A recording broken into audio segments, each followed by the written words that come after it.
पुण्यात्माओं, इस दास का जन्म पवित्र हिंदू धर्म में हुआ और हमारे इस पवित्र हिंदू धर्म के अंदर जो भी अध्यात्म सत्र की जानकारी हमें मिली, हम उस पर आरूढ़ थे। हम पुराणों को भी पढ़ते थे, हम श्रीमद् भगवत गीता जी को भी पढ़ते थे, लेकिन हम वेदों को नहीं पढ़ते थे, क्योंकि वेद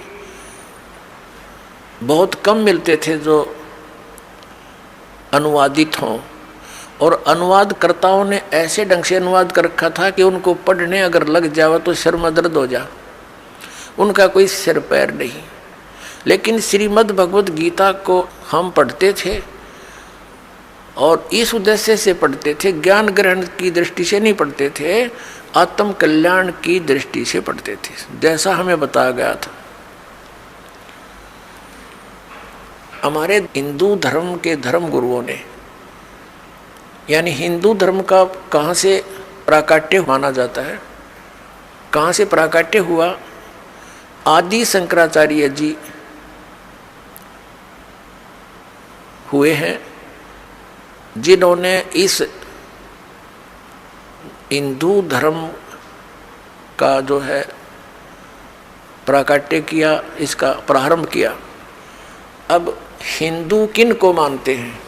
हिंदू उनको मानते हैं जो आदि शंकराचार्य द्वारा दिए गए अध्यात्म ज्ञान को स्वीकार किए हुए हैं, उन्हीं के आधार से जो साधनाएं करते हैं, उस मानव समाज को हिंदू कहा जाता है। आदि शंकराचार्य से पहले कोई हिंदू नहीं था, सभी एक वैदिक धर्म को ही मानते थे। वैदिक धर्म कौन सा है? जो केवल वेदों पर ही आधारित है, वेदों अनुसार साधना करता है, वेदों के अतिरिक्त किसी भी लोक वेद को वो स्वीकार नहीं करते थे। आदि शंकराचार्य जी का जन्म कब हुआ? श्री ईसा मसीह जी से 508 वर्ष पूर्व। आज 2012 में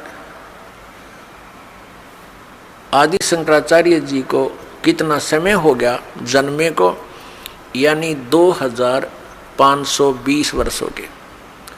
2012 में 508 जोड़ दो, 2520 वर्ष हो गए। उस समय बौद्ध धर्म का प्रचार बड़े जोर शोर से हो रहा था और उस समय आदि शंकराचार्य का जन्म होना हमारे लिए एक वरदान सिद्ध हुआ। यदि बुद्ध धर्म भारतवर्ष में फैल जाता तो हम सभी नास्तिक हो जाते। अब पूरा चीन बुद्ध के सिद्धांत को मानने वाला देश था, अब वो सारा नास्तिक हो गया, कम्युनिस्ट कहने लग गया अपने आप को, भगवान का नामो निशान नहीं। कारण क्या था कि जैसे धार्मिक लोग होते हैं वो साधु संतों से ज्ञान ग्रहण करने की उद्देश्य से ही उनकी वाणी को सुनते हैं, विचार सुनते हैं, और महात्मा बुद्ध के विचारों को अब जनता सुनने लगे। अब जनता को क्या पता ये टीचर क्या बता रहा है, स्टूडेंट को क्या पता ये टीचर हमें क्या शिक्षा दे रहा है, सभी स्वीकार्य होती है। इसी कारण से महात्मा बुद्ध के विचार पूरे मानव समाज को स्वीकार्य हो रहे थे। और विशेषकर जो चीन के अंदर अब जो बुद्ध धर्म का प्रचार हुआ, अब वो नास्तिक क्यों हो गए? क्योंकि महात्मा बुद्ध जी के द्वारा बताई गई भक्ति विधि वो शास्त्र विधि त्याग कर मनमाना आचरण था। उन्होंने ना तो वेदों को पढ़ा, ना वो कोई अन्य किसी संत की शरण ग्रहण करी, स्वयं ही हठ योग किया। गया के अंदर, बिहार के अंदर एक गया शहर है, उसमें एक वट वृक्ष के नीचे बैठकर उन्होंने स्वयं हठ योग करा, अपनी मनमुखी साधना की। मरने को हो गए थे महात्मा बुद्ध, तब एक माई ने, एक बहन ने उसके मुख के खीर लगा दी, धीरे धीरे उसने चाटा, दूसरे दिन वो थोड़ी सी और ज़्यादा खाई। कहने का भाव ये है कि वो मरने से बच गया। फिर उसने अपना विधान बना दिया कि starvation could not lead to salvation. भूखा मरने से आत्म कल्याण नहीं हो सकता। चलो ठीक है, वो तो उसकी अपनी सोच है। न सदग्रंथों का आधार बनाया तो अपने मनमुखी विचारों को जो जनता को स्वीकार्य थे वैसे ही स्वाभाविक वो प्रचार कर दिया, और जनसाधारण इसको स्वीकार करने को तैयार है जो उनके अनुकूल हों, चाहे उनको हानि हो या लाभ हो।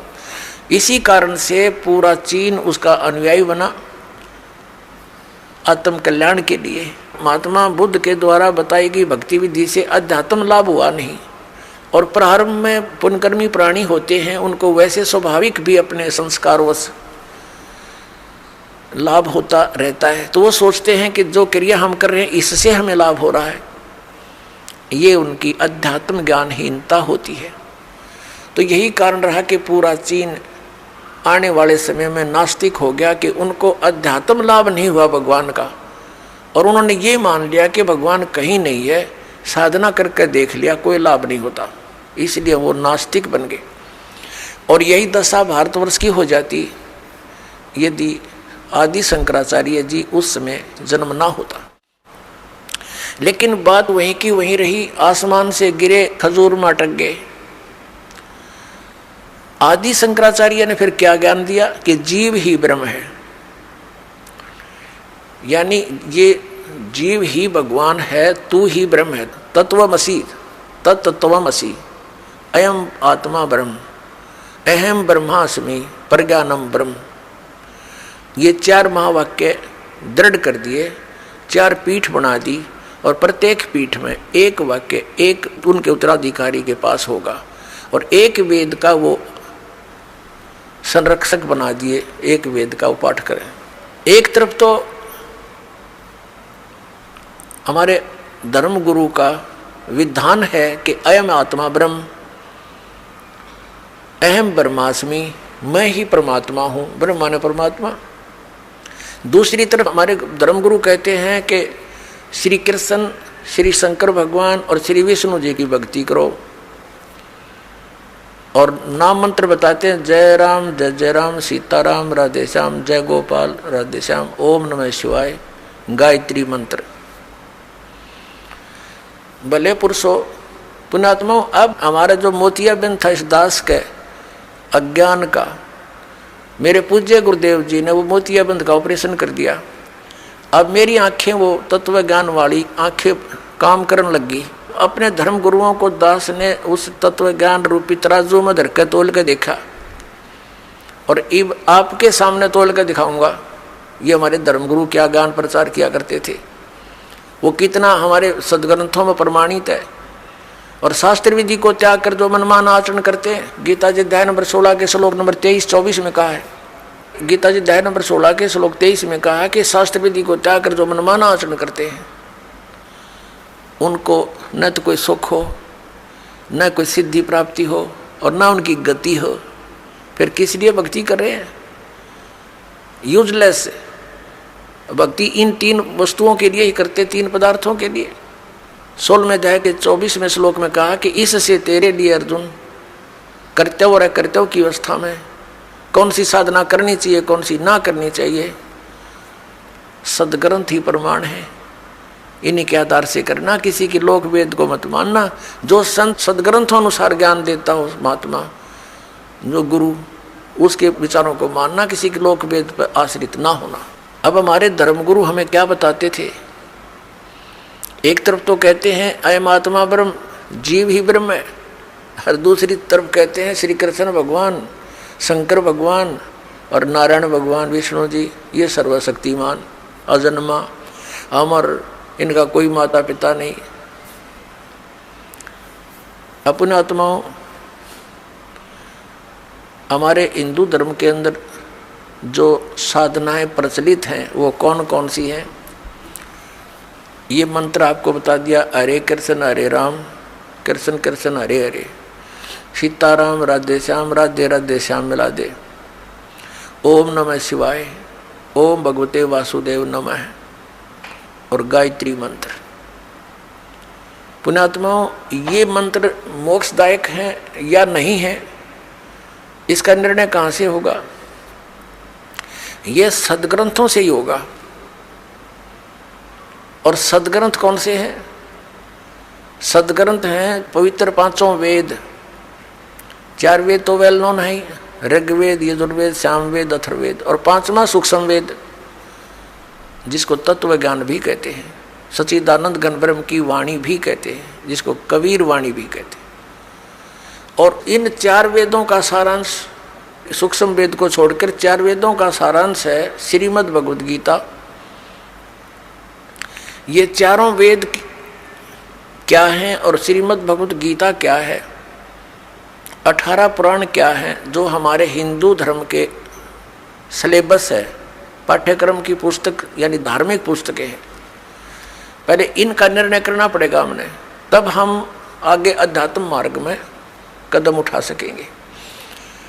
ये 5 वेद, 4 वेद इंक्लूडिंग सूक्ष्म वेद, ये पूरा का पूरा ज्ञान पूर्ण परमात्मा ने, परम अक्षर ब्रह्म ने इस ब्रह्म के अंदर, सरपुरुष के अंदर यानी काल के अंतःकरण में फीड कर दिया था और उसका निर्धारित समय कर दिया था। इतने समय के उपरांत ये अपने आप इसके श्वासों के माध्यम से बाहर आएगा। ऐसा ही हुआ जैसे भैंस गाय को गर्भ रहता है और समय आने के बाद वो अपने आप बाहर आ जाता है, ऐसा समझो। ऐसी व्यवस्था कर दी मालिक ने। तो जब वो समय आया, अपने आप इसकी श्वासों से 4 वेद बाहर आ गए। अपने आत्माओं, अगर ये अध्यात्म ज्ञान आज से 20-30 वर्ष पहले प्रारंभ होता या 50 वर्ष पहले प्रारंभ होता तो शायद ही कोई समझ सकता। अब जैसे एक मोबाइल से दूसरे मोबाइल में बगैर किसी तार के कनेक्शन से फिल्म की फिल्म फीड हो जाती है और उसमें देख लो, ऐसे ही परमात्मा ने उसके श्वासों के माध्यम से वो बाहर वेद आए और एक अलग से वेदों का रूप धारण कर दिया ज्ञान का। अब ये अनाड़ी कहते हैं कि उस समय कागज कहाँ से आ गया, कलम कहाँ से आ गई। ये तो भक्तिहीन प्राणी, अध्यात्म ज्ञानहीन प्राणी के विचार हो सकते हैं। परमात्मा क्या नहीं कर सकता? जिसने इतने ब्रह्मांड बना कर रख रखे हुए कागज तैयार नहीं कर सकता? परमात्मा जो चाहे सो कर सकता है। आपने जादूगर देखे होंगे, हम देखा करते, छोटे छोटे गाँव में आते थे बस जादूगर, एक छोटा सा गोली कांच की और मुख में डालते थे, छोटी सी इतनी होती थी वो, और थोड़ी देर में कर दो हो इतना बड़ा बट्टा निकालते पत्थर का गोल गोल, और एक और हो यूँ निकाल देते। जब एक मैंने परमात्मा बनाया हुआ आदमी ये कर सकता तो वो क्या नहीं कर सकता? तो ये जो अध्यात्म ज्ञानहीन हम क्यों हो गए, इसका निष्कर्ष। अगर आप ये वीडियो YouTube पर देख रहे हैं तो हमारे चैनल को सब्सक्राइब करें और बेल आइकन को दबाना ना भूलें। अगर आप Facebook पर ये वीडियो देख रहे हैं तो हमारे पेज को लाइक करें।